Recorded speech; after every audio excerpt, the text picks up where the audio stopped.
to make, even if the US doesn't appeal or it loses the appeal, in the end, the decision stands that he will not be extradited for now, but exclusive, not because he's right, just because he's too weak. So if ever the government should determine that his health is now better, they could ask for another extradition. They could again put him in extradition detention. If Assange leaves the UK, because the UK is the only country that's bound by that decision, if he goes to France, the US can immediately ask for extradition in France, move him from country to country, right? The UK could even say, well, you don't have a regular status here, so we release you, but you have to leave the country. So the only country where he's protected, he will lose. He will perhaps go back to Australia, and then the US will ask Australia for extradition.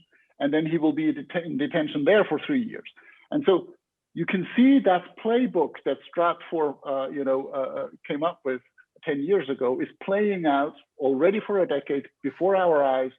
And this judgment is no reason at all for anyone to be relieved.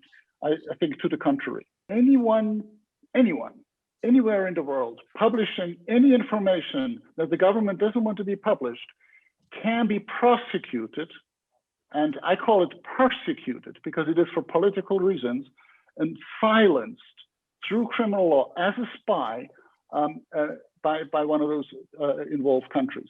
And that is extremely dangerous because we are in such a complex society today that we cannot oversee and control what our governments are doing with our tax money and the power that we give to them, unless we have a free press that can report to us when the governing powerful people abuse of their power and commit crimes.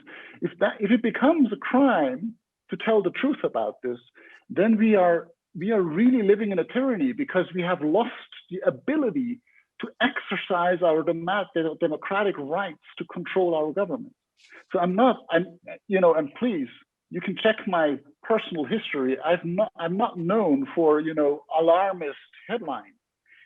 This is the first time in a 20-year career that I really step out and I'm really being loud about it because it's urgent, it's alarming, and it's fundamentally dangerous. Yes, Augusto Pinochet, the former dictator of Chile, he was in extradition detention in the UK in a luxurious villa, and Mrs. Thatcher brought him whiskey. But Julian Assange is legally in exactly the same situation, except he is not being held in a villa. And Pinochet's extradition was refused based on health grounds, and he was immediately released. Now, Julian's is not. And the countries that wanted his extradition at the time, at the Pinochet's, they actually protested against that determination, but clearly the UK government there was very partial.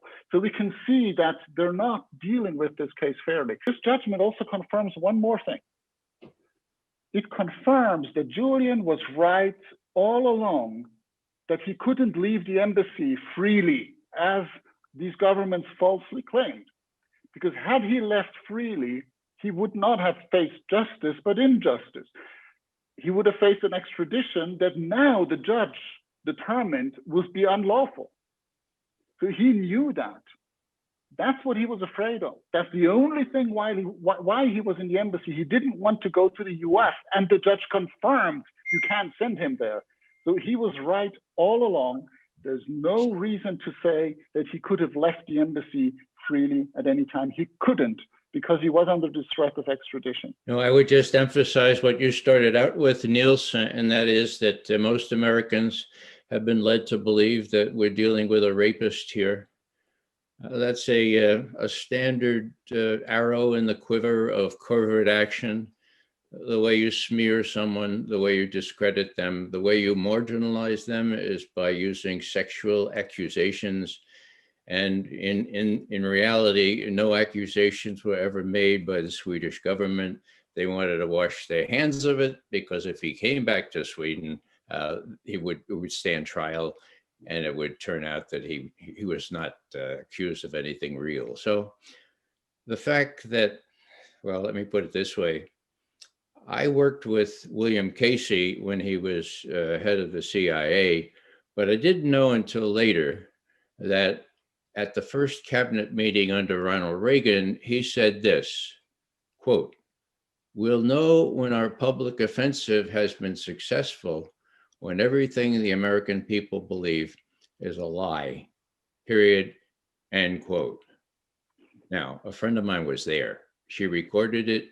She reported it contemporaneously to a Washington Post reporter. So I'm thinking of Bill Casey now, whether he's looking up or down at us, and he's saying, well, wow, wow.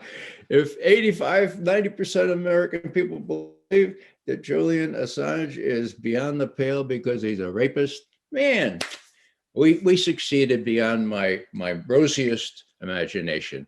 That is deplorable. That is the state of the media now. And if you have a sixth estate or a fifth estate in terms of WikiLeaks, then that can be exposed. You know, what really happened between these women and Julian, no one knows. I mean, they know, but no one else will ever know. But I think what's very important is that we have to stick to the law. And the Swedish government has closed that case because they said they did not have enough evidence to charge him. Now, what does that mean? If the police questions you and they investigate for 9 years and they don't have enough evidence to charge you, it means by law, you are innocent. You are presumed innocent until the opposite is proven beyond reasonable doubt. They didn't have even enough evidence to charge him, not to convict him, but even to charge him for 9 years. And I know from all the investigative proceedings, they never had enough evidence. Obviously, they didn't. So that actually ends the discussion. By law, he is presumed innocent. End of discussion. Now, for all nerds that want to get into the details and the nitty-gritty of this case, we can do that. And I can prove to you also how abusive this investigation was. But just that point, there's an end of discussion on this rape allegations because the government itself admitted there was not enough evidence to even charge him. As soon as there is no way to have a oversight of the legality of what governments are doing, or big corporations for that matter, clearly things will go wrong because all of us, there's not good people and bad people, all people, if they're not being controlled or given uncontrolled power, with time, power corrupts.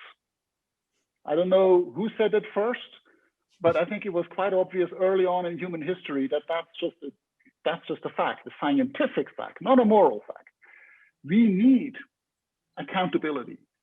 And if we have accountability early in the process, you can prevent almost anything. If you have radar controls on the highway, people will not speed. If you know there are no radars, people will speed. It's as simple as that, not because they're bad people, just because there are people that are not being controlled. And so I think we have to develop smart systems by which we can supervise our supervisors, that we can control them without creating a big brother society. So we need to be smart about building the arc that Ray proposed, right? So we need transparency, we need supervision, we need oversight, but we also have to make sure that there's no overreach into our privacy.